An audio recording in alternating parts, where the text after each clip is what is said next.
Assalamualaikum warahmatullahi wabarakatuh. Perkenalkan, saya Dr. Agung Ramadhani, SPD MSc, dosen program studi S1 Pendidikan Kimia, jurusan Pendidikan MIPA, Fakultas Keguruan dan Ilmu Pendidikan Universitas Pulau Rempang.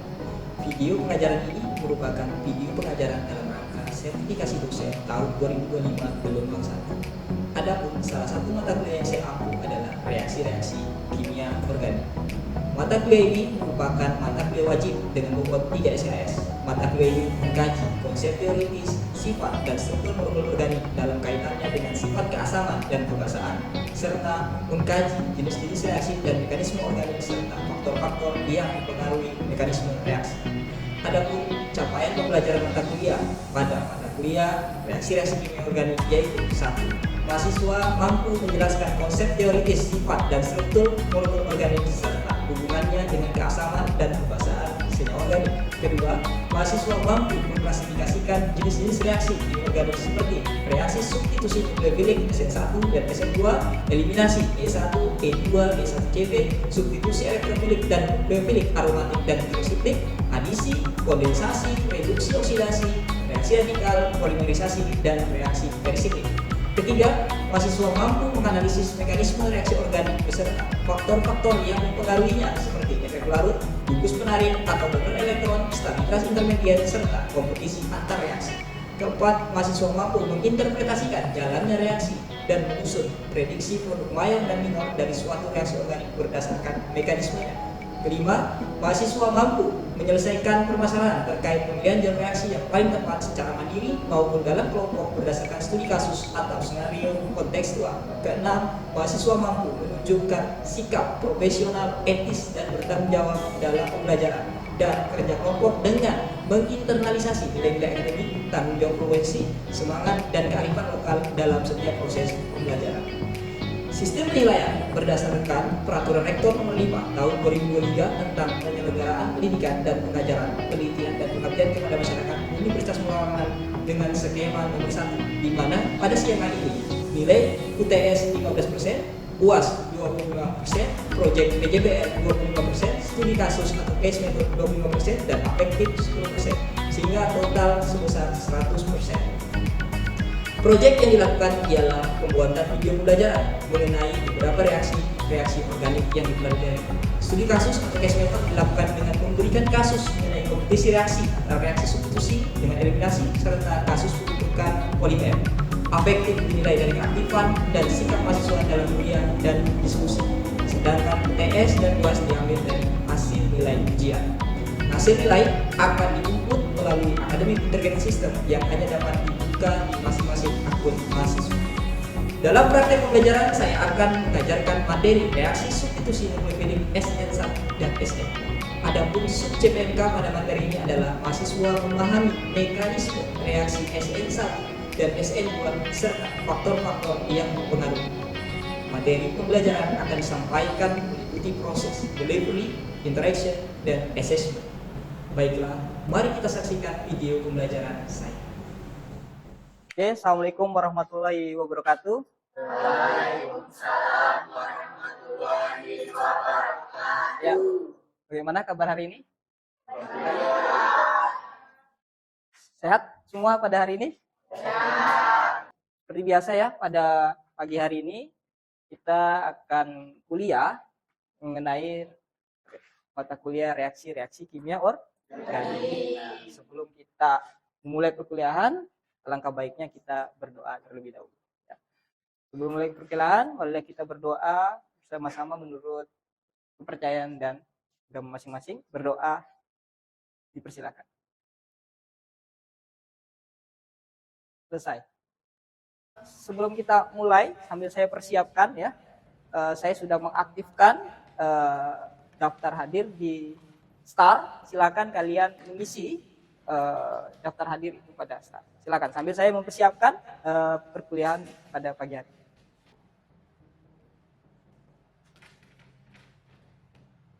Baik adik-adik semua ya, pada pagi hari ini seperti yang saya sudah jelaskan pada pertemuan sebelumnya, apa sih yang kita pelajari dalam mata kuliah reaksi-reaksi organik ya. Nah, ada beberapa reaksi-reaksi penting dalam kimia organik itu yang harus kita pelajari. Ya, pada hari ini kita akan memulai mempelajari suatu reaksi yang namanya reaksi substitusi nukleofilik, khususnya yaitu reaksi SN1 dan SN2. Nah, apa sih tujuannya? Ini saya ajarkan supaya nanti setelah kalian mempelajari mata kuliah ini atau materi ini, ya, kalian bisa memahami dan mampu menjelaskan bagaimana mekanisme reaksi dari substitusi nukleofilik 1 dan nukleofilik 2. Serta nanti kalian bisa menjelaskan faktor-faktor yang mempengaruhinya. Agar nanti kalau ditanya dalam aplikasi reaksi ini kalian bisa menjelaskannya. Demikian ya untuk apa yang kita pelajari hari ini. Nah, sebelum memulai tentang reaksi substitusi nukleofilik. Masih ingat pertemuan sebelumnya? Apa itu nukleofil? Nah, jadi dalam reaksi ini kan ada kata-kata nukleofil, ya kan? Nah, ada nggak siapa yang tahu apa itu? Masih ingat nggak nukleofil itu apa? Coba. Apa? Ya, silakan. Gugus fungsi yang kaya akan elektron. Kira-kira benar nggak jawabannya? Menurut Nabila?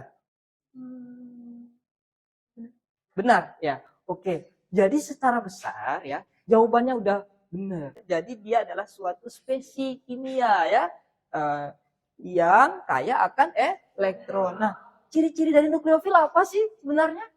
Ada nggak yang tahu? Paling gampang tuh kalau kita lihat, oh nukleofil itu kan kaya akan elektron, itu kan masih abstrak ya. Ya. Nah, supaya kita bisa paham kira-kira apa? Ada yang paham ciri-ciri dari nukleofil? Apa itu? Tandanya negatif. Oke, ada lagi? Ya, apa lagi? Yang mendonorkan elektron ya. Kalau negatif kelihatan ya. Kalau mendonorkan elektron itu kan belum kelihatan kan, masih abstrak. Tapi saya apresiasi jawabannya udah benar dua-duanya. Ada lagi yang paling gampang, satu lagi. Iya apa? Iya, itu ya. Dia punya pasangan elektron bebas. Jadi nukleofil itu bisa netral, bisa juga bermuatan negatif. Dia ciri khasnya adalah pasti punya pasangan elektron bebas. Nah, itu ya yang kemarin sudah kita pelajari di pertemuan sebelumnya. Nah, sekarang kita pelajari itu bagaimana nukleofil itu nanti melakukan suatu reaksi substitusi. Oke, paham ya ini ya? Oke. Nah, saya akan mulai tadi ya. Jadi dalam reaksi substitusi ini yang akan kita pelajari yaitu reaksi SN2 dan SN1.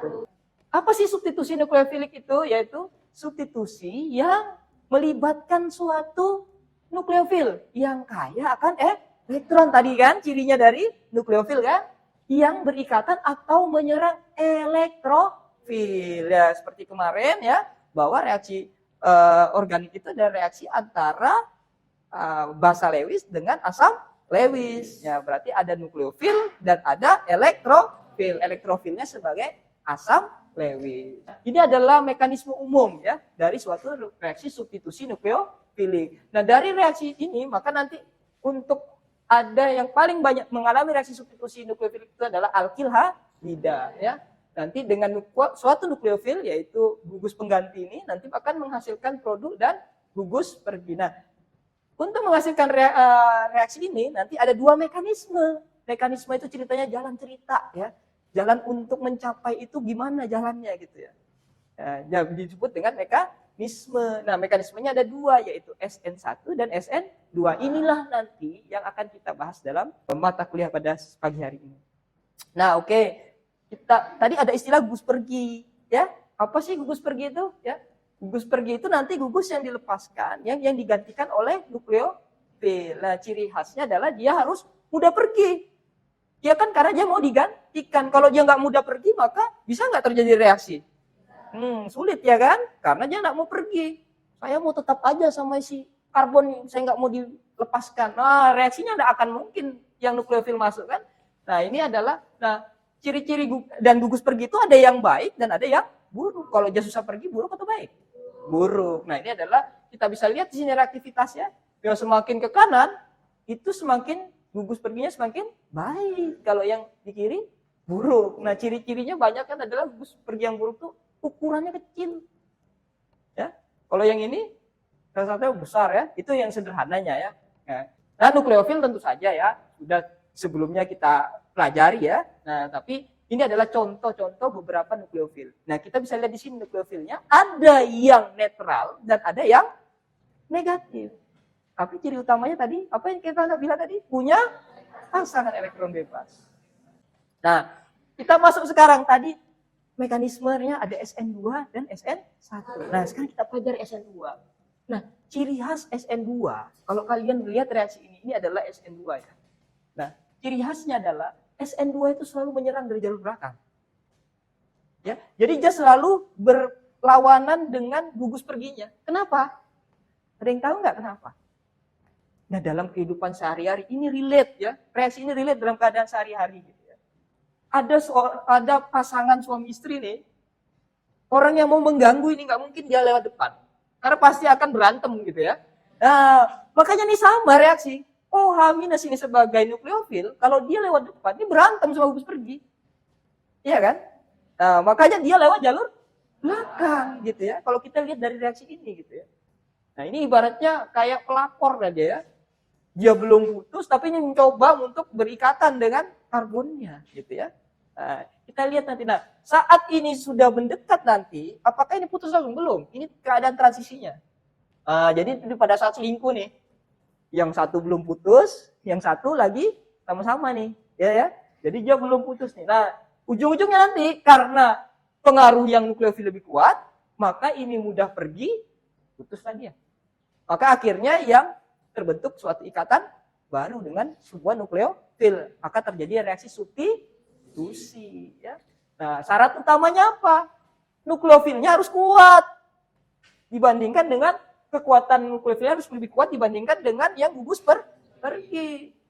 Artinya kekuatan nukleofilnya harus jauh lebih kuat dibandingkan dengan jauh lebih menarik lah ya, supaya dia mau bersama kan. Kalau yang mau datang ini lebih lemah, kira-kira mau nggak? Enggak, begitu juga. Jadi kalau ada nukleofilnya nanti lebih lemah daripada gugus perginya ini, ya dia tidak akan terjadi substitusi. Karena nggak mau juga dia kan. Ciri kedua apa? Tadi penjelasan dari belakang. Ciri keduanya apa gitu ya? Selalu terjadi namanya inversi, pembalikan stereokimia. Misalnya dari S, reaktannya S menjadi produknya R.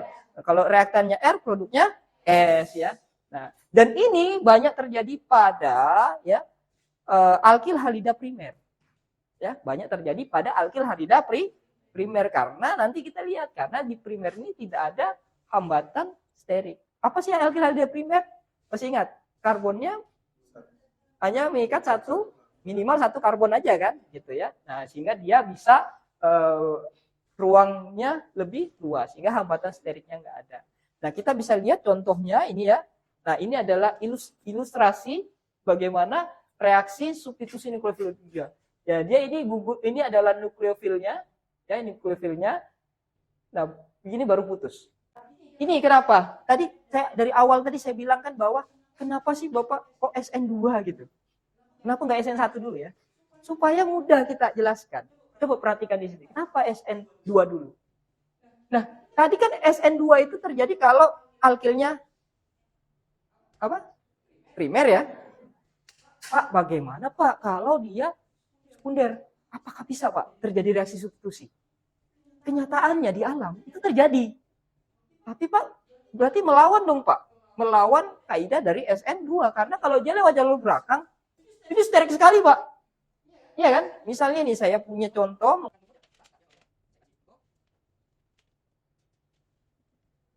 Ya, ini adalah OH ya. OH. Nah, ini adalah gugus perginya. Ini kalau kita lewat masuk ini, kalau ini kurang bengkok ya. Jadi kalau ini bisa masuk lewat sini, ini kan tertutup ini jalurnya ini atau efek sterik lah istilahnya, efek ruang ya. Nah, maka ini kan tidak bisa terjadi sama seperti ini. Ini yang diilustrasikan seperti ini. Maka ini tidak bisa lewat jalur belakang seperti SN2. Artinya tapi Pak pada kenyataannya apa di alam? Ada terjadi gitu substitusi. Berarti apa? Berarti ada mekanisme lain kan? Nah, makanya itulah para ilmuwan mencari akhirnya ternyata mekanismenya berbeda. Ternyata ini mekanismenya dia putus dulu nih pasangannya. Kalau sama pasangan suami istri pisah dulu. Iya kan? Sudah pisah, maka single kan dia kan? Nah, pada saat single baru dia masuk. Nah, apa pembedanya? kalian di semester sebelumnya saya ajarin tentang bentuk geometri, ya kan? Kalau seperti ini tadi, ini geometrinya masih tetrahedral sp3. Begitu dia bentuk lepas menjadi karbokation, apa yang terjadi? Maka bentuk geometrinya adalah planar sp2 ya. Nah, sp2 itu artinya bisa diserang dari kedua sisi. Bisa dari sini dan dari sisi, atau kalau dia begini dari atas, dari bawah. Nah, inilah yang menyebabkan ciri khas dari SN1 itu nanti terjadi rasemat. Bisa R, bisa S. Kenapa? Ya karena dia ada dua sisi kan. Kalau dia mungkin dari sisi membentuk S, maka kalau sisi yang berlawannya membentuk R. Begitu juga sebaliknya. Ya, makanya ciri khas dari SN1 itu nanti akan terjadi rasemat. Bisa pembedanya. Dan untuk SN1 itu berarti dia untuk kebanyakan adalah yang tersier ya, untuk adu karbon tersier. Nah, Pak gimana Pak nukleofilnya? Kalau tadi SN2 kan nukleofilnya harus kuat. Benar kan? Kalau SN1 nggak harus. Kenapa? Nggak harus. Nggak ada pesaingnya kan? Nggak ada yang mau dipergikan kan? Iya, ibaratnya ini baru pisah. Single nih kan? Lagi galau, siapa aja yang mau masuk, biasa-biasa aja yang penting perhatian. Wah, seneng dia kan? Akhirnya bisa. Jadi nukleofil yang mau masuk pun tidak harus nukleofil. Oke, sampai pada tahapan ini. Ada pertanyaan untuk SN1, SN2? Silakan. Ada nggak? Kalau enggak, saya akan lanjut dulu ke, sambil nanti berpikir ya. Kita lanjut sekarang, kita pelajari sekarang faktor-faktor apa sih yang mempengaruhi ya. Selain tadi nukleofil, sudah ya. Kemudian faktor dari alkil halidanya, apakah tersier ataupun primer ya kan. Nah, ini adalah pengaruh faktor-faktor yang ketiga, yaitu adalah yang paling banyak kita kurang dipelajari adalah faktor pelarut. Nah, perlu kalian ketahui bahwa pelarut itu ada beberapa macam. Ada pelarut polar ya, semipolar gitu, non polar gitu kan. Nah, ada yang paling penting di sini, yaitu pelarut polar protik dan pelarut polar aprotik. Nah, ini banyak yang belum paham gitu ya. Apa sih polar protik itu? Ya. Contohnya di situ ada, saya kasih contoh tuh, air, alkohol ya, asam karboksilat. Kalau aprotik DMSO itu strukturnya AMPA, DMF, asitonitril ya. Apa sih bedanya? Kalau pelarut polar protik, perhatian ya, pelarut polar protik itu dia punya kemampuan untuk mensolvasi sesuatu yang dilarutkannya. Dia melarutkan dan dia juga bisa mensolvasi. Tapi kalau pelarut polar aprotik, dia melarutkan tetapi tidak melakukan proses solvasi. Nah, reaksi SN1 itu selalu didukung oleh pelarut polar protik. Contohnya misalnya air, ya, air gitu ya. Kenapa? Nah, kalau ini putus, ya kan? Kira-kira ada kemungkinan balik nggak? Ada kan? Kali ada kan, kalian biasa putus nyambung ya kan? Ya nggak? Nah, supaya dia ini nggak nyambung, nggak balik lagi, apa? Maka inilah fungsi pelarut tadi. Dia mengsolvasi ini, menutupin. Supaya nih temannya bilang, nggak salah kamu balik sama dia, gitu kan? Nah, itu fungsi pelarut tadi. Jadi pelarut ini menutupin ini nih. Menutupin karbokationnya kan? Nah, sehingga dia tetap stabil sebagai karbokation. Itu loh, kata-kata menstabilkan karbokation. Nah, Pak, berarti yang nukleofil yang mau masuk ini tidak bisa masuk dong Pak, ketutupi. Enggak, tentu saja kekuatannya masih jauh lebih baik yang ini. Ya, makanya tujuannya fungsi dari pelarut polar protik ini adalah menstabilkan karbokation. Justru dia mendukung terjadinya reaksi, maka reaksinya akan berjalan cepat. Itulah kenapa pelarut polar protik itu baik digunakan untuk SN1. Nah ini, lihat. Kita pakai etanol itu 1, begitu pakai air 100.000 lebih cepat reaksinya. Kalau SN2 apa? SN2 justru didukung oleh pelarut polar aprotik. Nah ini ya SN2 ini, misalnya ini adalah Cl ya 3Cl. Nah ini kan dia nggak ada karbokation kan? Persoalannya justru di sini. Kalau kita pakai polar protik, ini disolvasi. Yang harusnya menyerang di sini kan, tumpul istilahnya nih. Karena dia kekuatan nukleofilnya ditutupi oleh pelarut. Karena pelarutnya mensolvasi si nukleofil, maka dia nggak cocok pakai protik. Maka dia dipakai pelarut polar aprotik. Supaya apa? walaupun ini nanti dilarutkan tapi tidak menutupin sini. Tidak mensolvasi nukleofil untuk menyerang karbonnya ini. Nah, sehingga itulah penting bahwa SN2 itu didukung oleh pelarut polar aprotik. Nah, ini contoh reaksi ya, bahwa kalau kita pakai metanol yang polar protik, kecepatannya dibandingkan dengan HMPA yang aprotik itu 200.000 kali.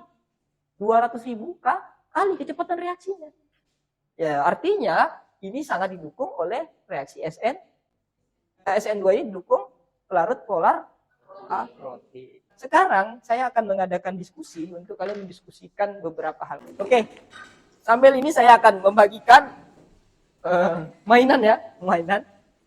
Jadi saya kasih lihat di sini ada reaksi ya. Ini perhatikan ya bahwa ini adalah hasil penelitian mahasiswa saya yang terbit pada tahun 2024 kemarin di jurnal Sinta 3 ya. Dia mereaksikan suatu senyawa peptida ya, di mana di sini kita lihat ini adalah struktur dari FMOP fenilalanin dan di sini adalah resinnya 2-CTC yang digambarkan seperti ini ya kan. Nah, diskusikan nanti pada saat ini nanti fenilalaninnya itu diikatkan dengan 2-CTC itu terjadi reaksi apa? SN2 kah atau SN1 ya? Silakan diskusi itu SN1 SN2. Ya, jadi tadi ada soal ya. Nanti tentukan mana SN1 SN2, kemudian nanti jelaskan kenapa demikian, apa alasannya ya. Nanti saya tunjuk perwakilannya.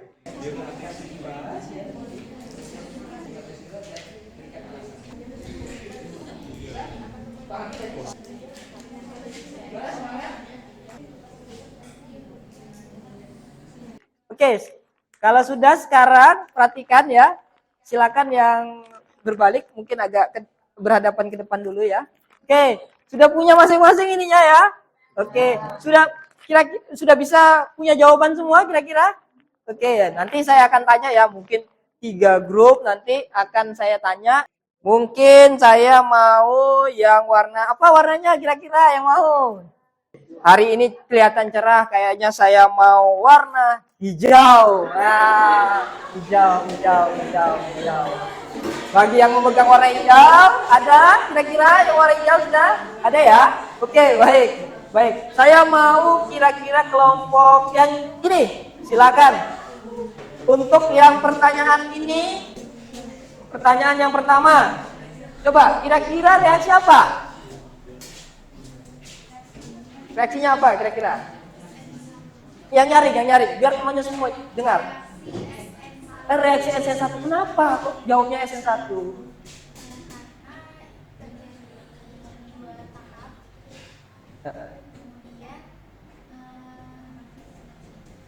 Apa yang paling jelas dari situ?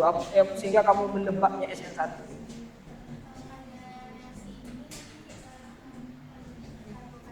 Oke.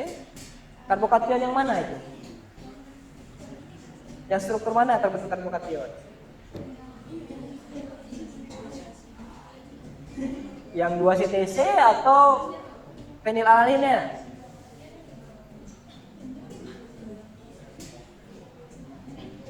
Dua CTC. Terus apa lagi mau dijelaskan? Ada lagi?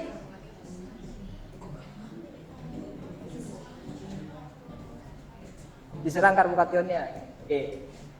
Jawabannya sudah ada ya, tapi masih kurang lengkap. Saya mau kelompok ini. Hijau. Nah, gimana? Coba pilihan reaksinya tadi SN1. Sepakat dengan jawaban mana? Sepakat. Kenapa alasannya sekarang? Perbaiki tadi dia jawab karena ini pembentukan karbokation. Menurut kalian, menurut kamu apa? Yang nyari.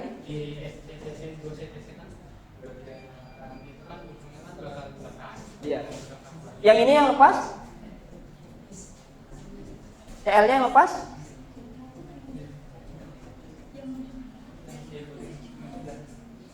Kanannya, oke. Kalau dia lepas Oke. setelah dia lepas kan sehingga karena tidak ada misalnya nggak ada isinya lagi jadinya dimasukkan oleh FMOC-nya. Oke, good. Oke. Sekarang saya mau kelompok ujung sana. Hijau. Kira-kira apa? Ya nyari. Kalau menurut dari kelompok kami, untuk yang pertama ini kita reaksi SN1. Karena terjadi pada tahap yang pertama itu pembentukan karbon pada yang 2 CTC. Jadi setelah terbentuk karbon ion pada 2 CTC, karbon kation ini akan diserang oleh si nukleofil. oke, good. Ya kita lihat ya jawabannya ya. Kita lihat. Ya, jadi ini kita lihat ya.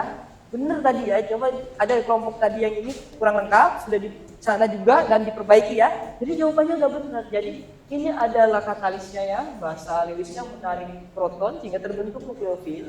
Di satu sisi CTC-nya ini karena ini tersier, karbonnya ya, tersier ini lepas untuk karbokation tersier kan, stabil. Nah, maka dia plus dan ini nanti diserang oleh membentuk karbokation kan diserang oleh nukleofil dan ini adalah jelas sekali mekanisme SN1. Kalian lihat sumber karbokationnya, udah jelas sumber karbokationnya tersier kan?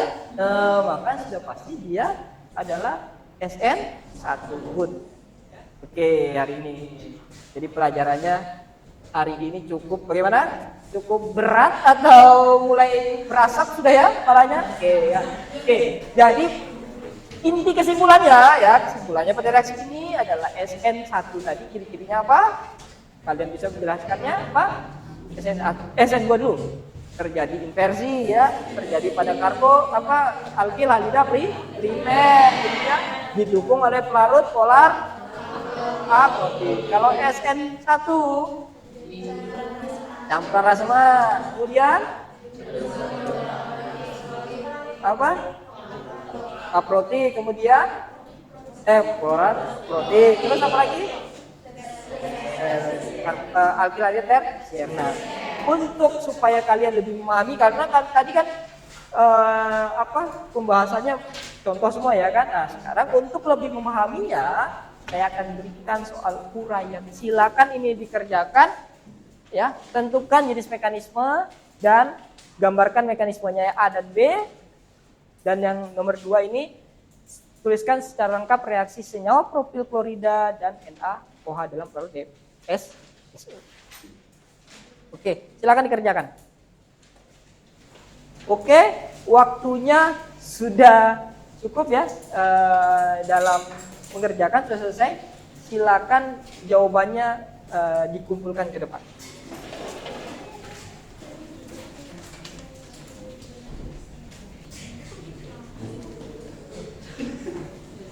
Oke, gimana hari ini? Sudah ada kira-kira pengetahuannya ada bertambah nggak? Oke, mungkin demikian ya pertemuan pada pagi hari ini. Semoga apa yang kita pelajari pada hari ini berkah dan mendapatkan manfaat bagi kita semua. Ya, demikian. Terima kasih atas kehadirannya hari ini ya. Assalamualaikum warahmatullahi wabarakatuh.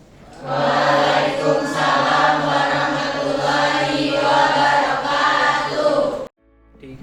Demikian video cuplikan kinerja pengajaran saya pada mata kuliah reaksi-reaksi kimia organik di program studi S1 Pendidikan Kimia FK Universitas Pelawan. Saya berharap video ini dapat memberikan gambaran mengenai praktek dan strategi pembelajaran yang saya terangkan, serta kontribusi saya dalam mendukung pencapaian pembelajaran mahasiswa. Ucapan terima kasih saya sampaikan kepada panitia pelaksana sertifikasi dosen tahun 2025 gelombang 1 serta pada Universitas Pelawan dan Kementerian Pendidikan Tinggi, Sains dan Teknologi atas penyelenggaraan program ini. Assalamualaikum warahmatullahi wabarakatuh.